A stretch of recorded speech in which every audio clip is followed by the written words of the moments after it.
One of the things that I've been really digging into is the state of the global workforce that Gallup put out just in the last many months this year. And one of the things that I think is an important thing for us to talk through is the group that they call not engaged, and they're categorizing as the quiet quitting group. There's 59% of the global workforce that's in this. And I often talk about when I'm meeting with different people about the bell curve of actively engaged to those that are actively disengaged, right? And on the ends of that bell curve. And one of the things that's most strategic around thinking through your employee population is to consider those that are in the top half of the bell curve. So the big part that comes forward, kind of the big chunk of that, like how do we move them into actively engaged? How do we move them into really thriving at the work that they're doing and feeling excited and motivated and contributing? So the interesting thing is to really understand the population of this quiet quitting group. And I'm looking at the article now of some of the different things from Gallup. They're just really filling a seat, watching the clock. They're putting minimum effort in. They're psychologically disconnected from their employer. They're minimally productive, and they're likely to be more stressed and burned out, interestingly enough, than those that are engaged, because they feel lost and disconnected. So the impact of this, if you think about, are a variety of different ways, right? So when we see people that are not as productive, we're seeing the impact on the goals that we're after, the things that we're trying to achieve each and every day in terms of like tactics towards those goals.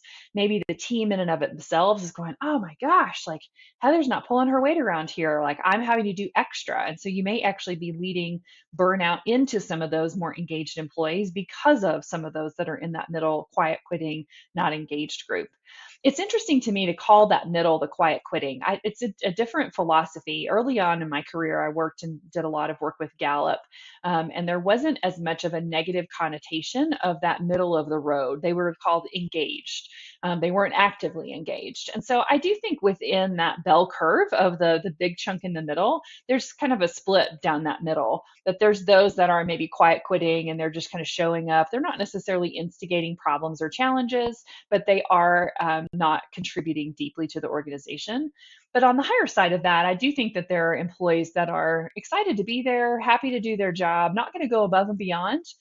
Probably not have a lot of problem solving things that they're doing day to day or innovative ideas, but they are contributing and they're meeting expectations. So I think when we look at this, maybe we kind of play with, well, how much of that group, and we don't necessarily know exactly, you could look at some statistics on an engagement survey for your team, but just thinking about the environment that we're creating for employees, given what they might be feeling and experiencing. So the impact of the group of the quiet quitting, if you follow my frame that says, hey, within that top of the bell curve, there's maybe some that are more engaged and some that are more disengaged, like the quiet quitters. We don't want those that are in the quiet quitting to be pulling down those that are happy to come to work and do their job and feeling like they're giving a meets expectation contribution.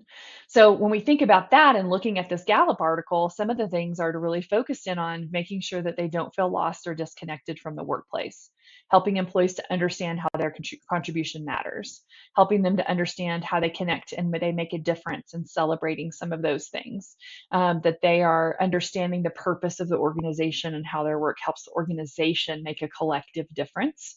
Those could be some strategies to really get at the core of some of the environmental issues that the quiet quitting group is feeling and experiencing.